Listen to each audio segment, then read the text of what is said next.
नमस्कार विद्यार्थी मित्रांनो, मी गंगाधर हंडे. आपल्या सर्वांचे या आपल्या युट्यूब चॅनलवर स्वागत आहे. तर मित्र हो, आज आपण 10वी बोर्ड परीक्षेच्या धर्तीवर इतिहास व राज्यशास्त्र या विषयांची प्रथम सत्र परीक्षा आपण उत्तरासह पाहणार आहोत. त्याचबरोबर मी या चॅनलवर 10वी बोर्ड परीक्षेच्या दृष्टीने सर्व विषयांचे व्हिडिओ अपलोड करत आहे. त्यामुळे आपण जर या चॅनलला सबस्क्राईब केले नसेल तर नक्कीच सबस्क्राईब करायला विसरू नका. त्याचबरोबर व्हिडिओ आवडला तर आपल्या मित्रांना नक्कीच शेअर करा.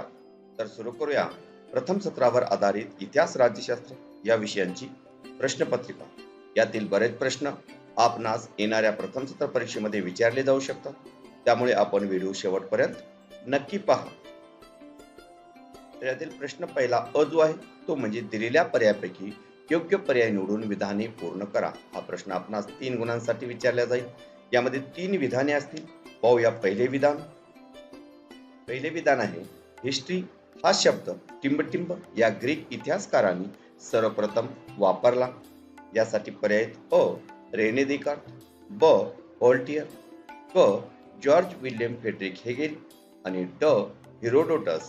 तर याचे योग्य उत्तर जे आहे ते म्हणजे हिरोडोटस. तर विद्यार्थ्यांनी पूर्ण विधान लिहून जो योग्य पर्याय तो पर्याय लिहावा व पर्यायाला अधोरेखित करावे. फक्त पर्याय लिहून चालणार नाही. त्यानंतर दुसरे विधान आपण पाहूया. दुसरे विधान आहे, भारतीय पुरातत्व सर्वेक्षण खात्याचे पहिले सरसंचालक हे टिंबटिंब होते.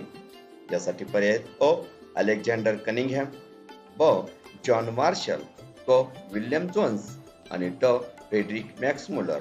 तर याचे योग्य पर्याय जो आहे तो म्हणजे अलेक्झांडर कनिंगहॅम. त्यानंतर तिसरे विधान पाहूया. भारतातील पहिले इंग्रजी वृत्तपत्र टिंबटिंब यांनी सुरू केले. यासाठी पर्याय अ जेम्स ऑगस्टस हिकी, ब सर जॉन मार्शल, क हेलेन हुम आणि ड हिरोडोटस. तर याचे योग्य पर्याय जो आहे तो पर्याय तर याचे योग्य उत्तर जे आहे तो म्हणजे जेम्स ऑगस्टस हिकी. त्यानंतर प्रश्न पहिला ब जो आहे तो म्हणजे पुढील प्रत्येक गटातील चुकीची जोडी ओळखून लिहा. आपणास या ठिकाणी 4 जोड्या दिलेल्या आहेत. त्यापैकी एक जोडी चुकीची असेल ती चुकीची जोडी कोणती तीच फक्त आपणास लिहायची आहे. पहिला गट पाहूया. महाराष्ट्र लावणी नृत्य, 2 ओडिसा ओडिसी, 3 तामिळनाडू कथ्थक आणि 4 आंध्र प्रदेश कुचिपुडी. तर यापैकी चुकीची जोडी जी आहे ती म्हणजे जोडी क्रमांक 3 तामिळनाडू कथ्थक. त्यानंतर दुसरा गट आपण पाहूया. दुसरा गट आहे त्यामध्ये 1 प्रभाकर आचार्य प्रके अत्रे, 2 दर्पण बाळशास्त्री जांभेकर, 3 दीनबंधू कृष्णराव भालेकर आणि 4 केसरी बाळ गंगाधर टिळक. तर याची चुकीची जोडी जी आहे ती म्हणजे जोडी क्रमांक 1 प्रभाकर आचार्य प्रके अत्रे.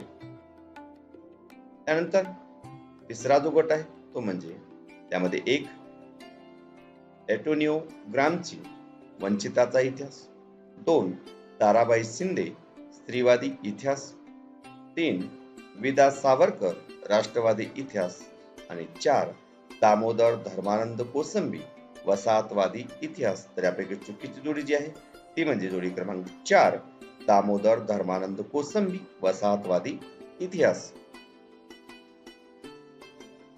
त्यानंतर प्रश्न दुसरा अ जो आहे तो म्हणजे दिलेली संकल्पना चित्रे पूर्ण करा. कोणती 2 संकल्पना चित्रे आपणास सोडवायचे आहेत. हा प्रश्न 4 गुणांचा असेल. त्यापैकी पहिले जे संकल्पना चित्र आहे ते म्हणजे राष्ट्रवादी इतिहास लेखकांची नावे. तर कोणतीही 4 नावे आपणास लिहायची आहेत. पाहूया. महादेव गोविंद रानडे, त्यानंतर रामकृष्ण गोपाळ भांडारकर, त्यानंतर 3 विनायक दामोदर सावरकर आणि 4 विष्णू शास्त्री चिपळूणकर. त्यानंतर दुसरे संकल्पना चित्र आपण पाहूया. दुसरे संकल्पना चित्र आहे पुढील तक्ता पूर्ण करा.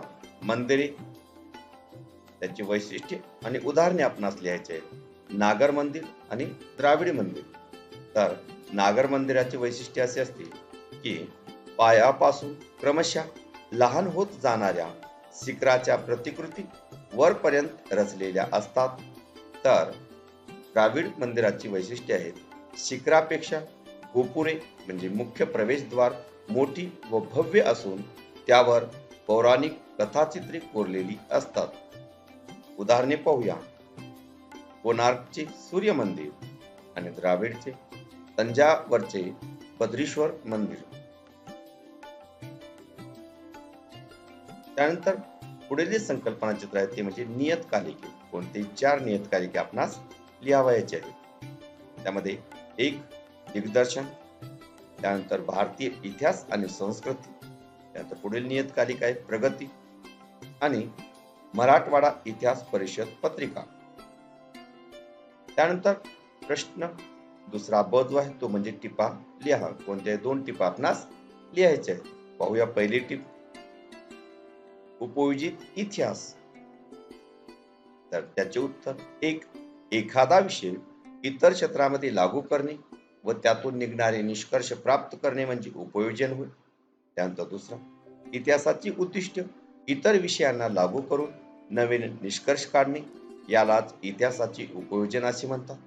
त्यानंतर 3, इतिहासाद्वारे भूतकाळातील घटनांसंबंधीचे जे ज्ञान प्राप्त होते त्याचा उपयोग वर्तमानात आणि भविष्य काळात सर्वच समाजाला कसा होईल याचा विचार उपयोजित इतिहासात केला जातो.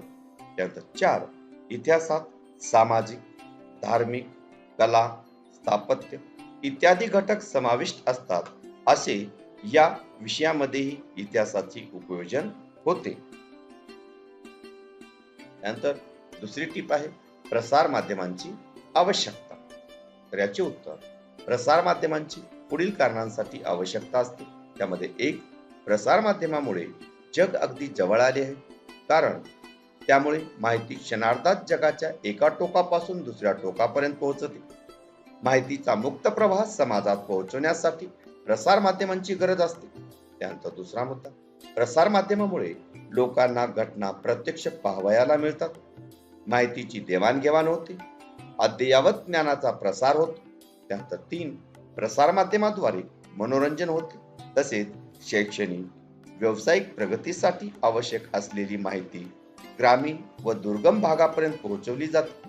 त्यानंतर चौथा मुद्दा, प्रसार माध्यमामुळे लोकशाही अधिक सुदृढ होण्यास मदत होते, म्हणून प्रसार माध्यमे फार महत्वपूर्ण आहेत. त्यानंतर पुढील टिप पाहूया.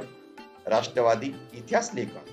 तर याचे उत्तर एक, 19व्या शतकात भारतात इंग्रजी शिक्षण पद्धती सुरू झाली. या पद्धतीत शिकून तयार झालेल्या इतिहासकारांना भारताच्या वैभवशाली प्राचीन इतिहासाविषयी जाण आली. आत्मजाणीव निर्माण झालेल्या या इतिहासकारांनी भारताविषयी जे इतिहास लेखन केले त्या लेखनास राष्ट्रवादी इतिहास लेखन असे म्हणतात. त्यानंतर 2, या राष्ट्रवादी इतिहास लेखकांनी प्राच्यवादी लेखकांच्या पूर्वग्रह दूषित इतिहास लेखनाला विरोध केला. त्यानंतर 3, भारताच्या इतिहासातील सुवर्णकाळ शोधून त्यावर त्यांनी लेखन केले. 4, राष्ट्रवादी इतिहास लेखनामुळे ब्रिटिशांविरुद्ध स्वातंत्र्य लढ्यास प्रेरणा मिळाली, तसेच प्रादेशिक इतिहास लिहिण्यालाही चालना मिळाली. त्यानंतर प्रश्न तिसरा जो आहे तो म्हणजे पुढील विधाने सहकार्य स्पष्ट करा. कोणती 2 विधाने आपणास सोडवायची आहेत. हा प्रश्न 4 गुणांचा. पाहूया पहिले विधान.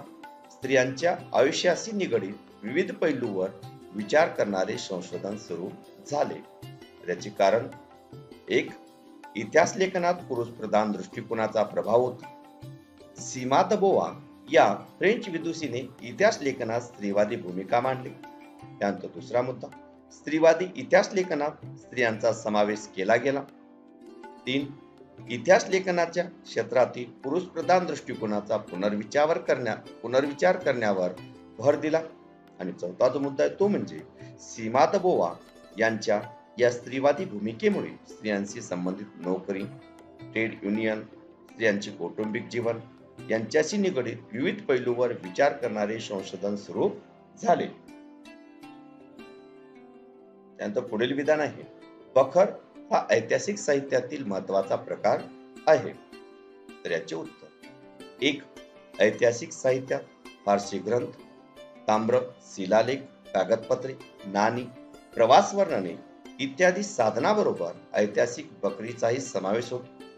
त्यानंतर दुसरा, बखरीत शूर योद्ध्यांचे गुणगान असते. ऐतिहासिक घडामोडी आणि युद्धांची वर्णने असतात. त्यानंतर 3 थोर पुरुषांची चरित्रे आणि त्या काळातील नगरांची वर्णने असतात. 4 तत्कालीन सामाजिक, धार्मिक आणि आर्थिक जीवनाचे चित्र रंगवलेले असते. ही वर्णने इतिहास लेखनाला उपयुक्त ठरतात. म्हणून बकर हा ऐतिहासिक साहित्यातील एक महत्वाचा प्रकार मानला जातो.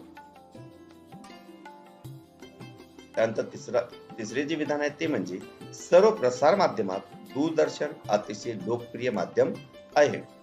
तर याचे उत्तर 1 दूरदर्शन हे दृक श्राव्य माध्यम असल्याने ऐकत असलेल्या माहिती बरोबरच त्या संबंधीची चलचित्रे प्रेक्षकांना प्रत्यक्ष पाहावयास मिळतात. दूरदर्शन म्हणजे मनोरंजनाचा खजिना होय. त्यानंतर 2 जगातील सर्व घडामोडी दूरदर्शनच्या छोट्या पडद्यावर घरच्या घरी बसून पाहावयाला मिळतात. त्यानंतर 3 सामाजिक समस्या, शैक्षणिक, आर्थिक चर्चा, राजकीय घडामोडी, चित्रपट, खेळ पाहायला मिळतात.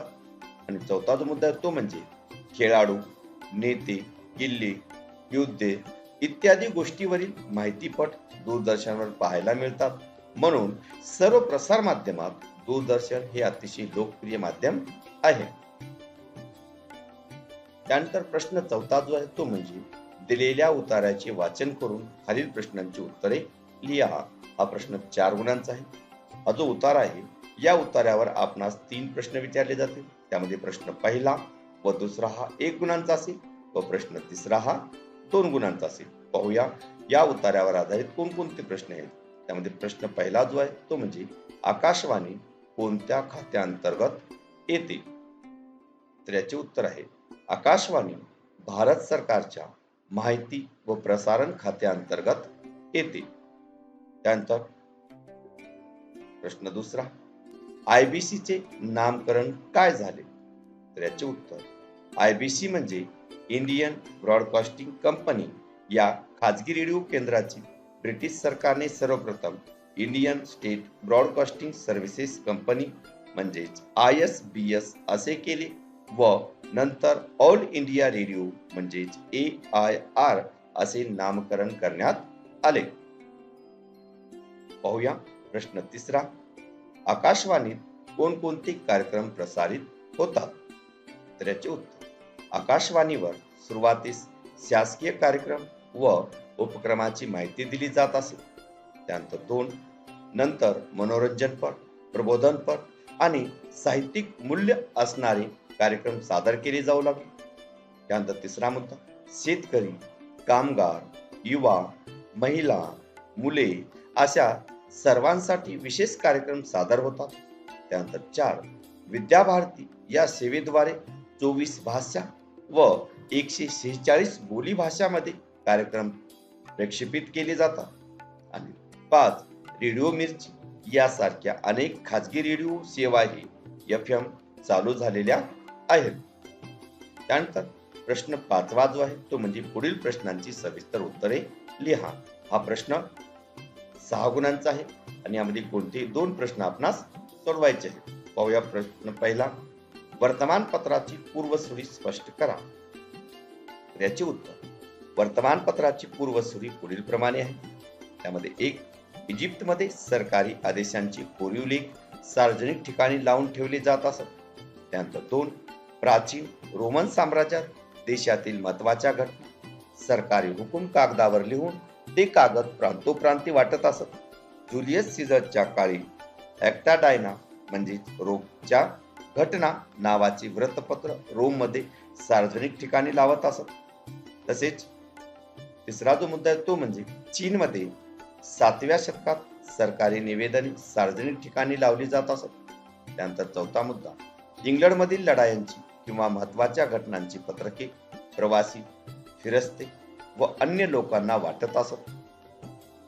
त्यानंतर 5वा जो मुद्दा आहे तो म्हणजे अनेक राज्याचे राज्यकारभारातील प्रतिनिधी राजाचे आदेश जनतेपर्यंत व राज्यातील महत्वाच्या बातम्या राजापर्यंत पोहोचवत असत. त्यानंतर दुसरा प्रश्न आहे तो म्हणजे जियाउद्दीन बर्नी यांनी सांगितलेले इतिहास लेखनाचे हेतू कोणते. तर तर याचे उत्तर आहे जियाउद्दीन बर्नी यांनी आपल्या ग्रंथात इतिहास लेखनाची पुढील हेतू स्पष्ट केली आहेत. त्यामध्ये एक, राजकर्त्याच्या पराक्रमाचे आणि कल्याणकारी धोरणांचे वर्णन करून इतिहासकाराचे कर्तव्य संपत नाही. दुसरा मुद्दा, त्या राज्यकर्त्याच्या चुकीचे आणि दोषाचेही त्यांनी चिकित्सक विवेचन करायला हवे. त्यानंतर तिसरा मुद्दा, त्या राज्यकर्त्याच्या काळात असणारे संत, विद्वान व्यक्ती, अभ्यासक आणि साहित्यक यांचे तत्कालीन सांस्कृतिक जीवनातील प्रभावही त्याने लक्षात घ्यायला हवा. अशी व्यापक विचारसरणी ठेवून इतिहास लेखन व्हावे असे बर्नी यांचे मत होते. त्यानंतर तिसरा जो मुद्दा तो म्हणजे पुढील विषयाच्या संशोधनात इतिहासाची संशोधन पद्धती कशी उपयुक्त ठरते ते स्पष्ट करा. या ठिकाणी विषय दिलेले आहेत विज्ञान आणि कला. तर याचे उत्तर, प्रत्येक क्षेत्रातील ज्ञान संचयाचा इतिहास स्वतंत्र असतो. या ज्ञान संचयाच्या आधारे प्रत्येक विषयाच्या प्रगतीची दिशा व वाटचाल निश्चित होते. या सर्वच विषयातील संशोधनात इतिहासाची संशोधन पद्धती उपयुक्त ठरते. त्यातील काही विषय, त्यामध्ये एक विज्ञान, मानवी गरजांची पूर्तता आणि जिज्ञासेचे समाधान करण्याच्या प्रवृत्तीतून अनेक वैज्ञानिक शोध लागतात. त्याआधी अस्तित्वात असलेल्या वैज्ञानिक ज्ञानाचा उपयोग केला जातो. या शोधामागील कारण परंपरा, कालक्रम आणि सिद्धांत याचा अभ्यास केला जातो. विज्ञानाच्या इतिहासाचे ज्ञान प्रत्येक शोधाच्या वेळी उपयुक्त ठरते. त्यानंतर कला, कोणत्याही कलेचा विकास वैचारिक, भावनिक आणि सांस्कृतिक परंपरेच्या आधारेच अभिव्यक्त होत असतो. या कलांचा अभ्यास करताना या सर्व परंपरांचा इतिहास समजून घ्यावा लागतो.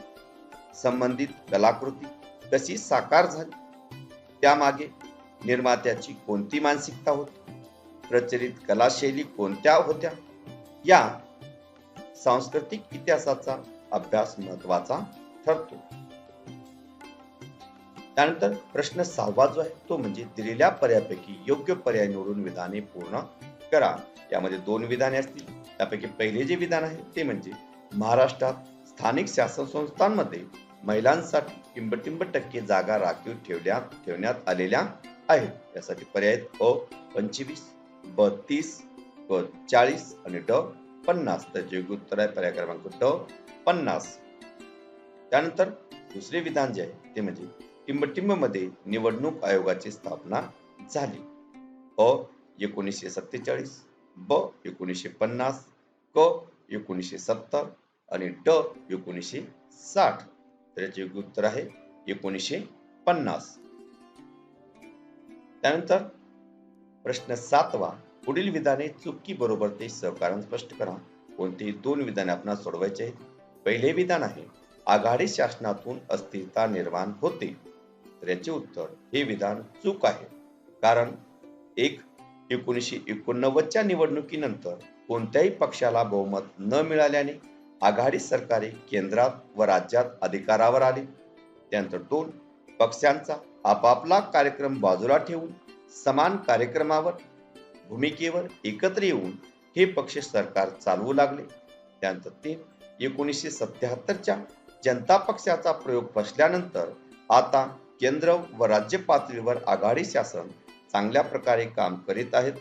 म्हणून आघाडी शासनातून अस्थिरता निर्माण होते. हा जो समज होता हा समज खोटा ठरलेला आहे. त्यानंतर दुसरे विधान आहे संविधानाचे स्वरूप एखाद्या जिवंत दस्तऐवजाप्रमाणे असते. तर हे विधान बरोबर आहे. कारण एक संविधान हे लिखित स्वरूपात असले तरी ते ग्रंथात बंद झालेले नसून ते प्रवाही असते. त्यानंतर 2, संविधानात बदलत्या परिस्थितीनुसार बदल करण्याचा अधिकार संसदेला असतो.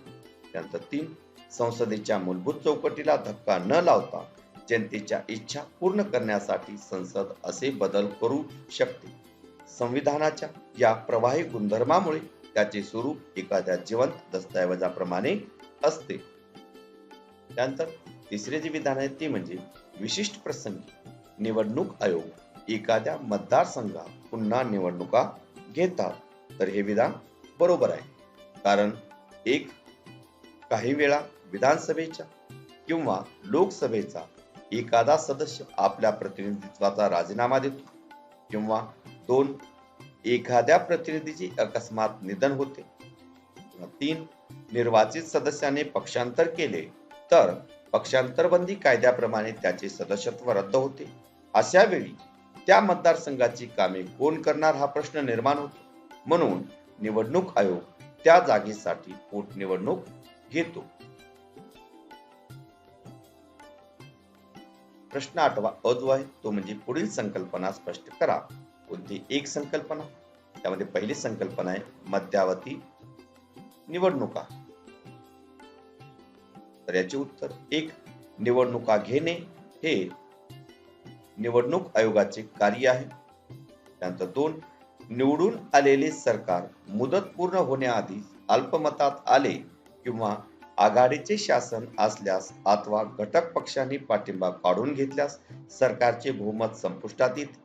त्यानंतर 3, पर्यायी सरकार स्थापन करण्याची शक्यता नसेल तर अशा वेळेस मुदत पूर्व होण्याआधी निवडणुका घ्याव्या लागतात.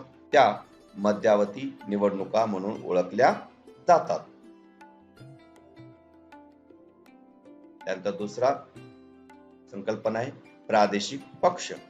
तर याचे उत्तर एक, विशिष्ट प्रदेशाच्या वेगळेपणाचा अभिमान बाळगणाऱ्या व त्या प्रदेशाचा विकास करण्यासाठी सत्तेच्या स्पर्धेत उतरणाऱ्या राजकीय गटांना प्रादेशिक पक्ष असे म्हणतात. 2, या पक्षाचा आपल्या प्रदेशापुरता मर्यादित प्रभाव असतो. आपल्या प्रदेशाच्या विकासाबरोबरच आपल्या प्रदेशाला स्वायत्तता असावी असा या पक्षांचा आग्रह असतो. त्यानंतर 3, आपल्या प्रदेशात प्रभावी भूमिका घेऊन हे पक्ष आता राष्ट्रीय राजकारणातही आपला प्रभाव टाकू लागले आहेत. आणि 4, प्रादेशिक पक्षांचा प्रवास फुटीरता, स्वायत्तता आणि मुख्य प्रवाहात सामील होणे अशा टप्प्यामधून होत आहे. त्यानंतर प्रश्न 8वा ब जो आहे तो म्हणजे पुढील संकल्पना चित्र पूर्ण करा. कोणती एक संकल्पना चित्र आपणास सोडवायचे आहे.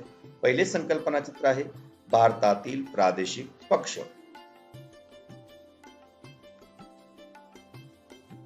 तर याचे उत्तर आहे शिवसेना, त्याचबरोबर शिरोमणी अकाली दल, शेतकरी कामगार पक्ष, आसाम गण परिषद. तर या ठिकाणी महाराष्ट्रातील प्रादेशिक पक्ष असे जर संकल्पना चित्र आले असते तर या ठिकाणी आपणास शिरोमणी अकाली दल त्याचबरोबर आसाम गण परिषद हे लिहून चालणार नव्हते. ज्यावेळेस भारतातील प्रादेशिक पक्ष विचारले जातील त्यावेळेस भारतातील इतरही प्रादेशिक पक्ष आपण लिहू शकता. त्यानंतर पुढील संकल्पना चित्र आहे निवडणूक प्रक्रिया. यामध्ये निवडणूक आयोगाची भूमिका काय आणि मतदार यांची भूमिका काय हे आपण पाहूया. निवडणूक आयोगाची भूमिका आहे मतदारसंघाची निर्मिती करणे, मतदार याद्या निश्चित करणे, निवडणुका घोषित करणे, उमेदवारांचे अर्ज स्वीकारणे व छाननी करणे, मतदानाची व्यवस्था करणे व मतमोजणी व निकाल जाहीर करणे हे निवडणूक आयोगाची भूमिका आहे. तर मतदाराची भूमिका कोणती? आचारसंहितेचे पालन करणे, 2, प्रचार सभांना हजर राहून मत निश्चिती करणे आणि 3, मतदान करणे. त्यानंतर प्रश्न 9वा जो आहे तो म्हणजे पुढील प्रश्नांची थोडक्यात उत्तरे लिहा. कोणताही एक प्रश्न आपणास सोडवायचा आहे. पाहूया पहिला प्रश्न. राजकीय पक्षांची ठळक वैशिष्ट्ये स्पष्ट करा. तर याचे उत्तर राजकीय पक्षांची ठळक वैशिष्ट्ये पुढील प्रमाणे आहे. त्यामध्ये 1, निवडणुकांच्या माध्यमातून सत्ता प्राप्त करणे हे राजकीय पक्षांचे मुख्य उद्दिष्ट असते. त्यानंतर 2, प्रत्येक राजकीय पक्षांची विशिष्ट विचारसरणी व धारणा असते. त्यानंतर 3, आपल्या विचारसरणीप्रमाणे प्रत्येक पक्ष आपल्या कार्यक्रमांची अंमलबजावणी करत असतो. त्यानंतर 4, निवडणुकीत बहुमत मिळणारा पक्ष सत्ताधारी बनतो तर अल्पमतातील पक्ष विरोधी पक्ष म्हणून कार्य करतात. आणि 5, राजकीय पक्ष, सरकार व जनता यांच्यातील दुवा म्हणून काम करून जनमताचा पाठिंबा मिळवण्याचा प्रयत्न करतात. त्यानंतर पुढील प्रश्न पाहूया. मतदाराचे वय 21 वर्षावरून 18 वर्षे केल्यामुळे कोणते परिणाम झाले? तर याचे उत्तर, भारतीय संविधानाने सर्व स्त्री पुरुष नागरिकांसाठी मतदानासाठीची वयोमर्यादा किमान 21 वर्ष पूर्ण अशी ठेवली होती. ही मर्यादा 18 वर्ष करण्यात आल्याने कोणते परिणाम झाले? त्यामध्ये पहिला परिणाम आहे, युवा वर्गाला राजकीय अधिकार लवकर प्राप्त झाले. त्यानंतर दुसरा, आपले प्रतिनिधी कसे असावे याबाबत निर्णय घेण्याचा अधिकार युवा वर्गाला मिळाला. त्यानंतर 3, यामुळे भारतीय लोकशाहीची व्याप्ती वाढून ती जगातील सर्वात मोठी लोकशाही बनली. आणि 4, या निर्णयामुळे भारतीय लोकशाही अधिक परिपक्व बनली. युवा वर्गाच्या राजकीय जाणीवा अधिक प्रगल्भ होण्यास मदत झाली. मित्रांनो, अशा प्रकारे आपण 10वी प्रथम सत्रावर आधारित सराव प्रश्नपत्रिका आपण पाहिलेली आहे. असेच नवनवीन व्हिडिओ पाहण्यासाठी चॅनलला नक्कीच सबस्क्राईब करा. धन्यवाद.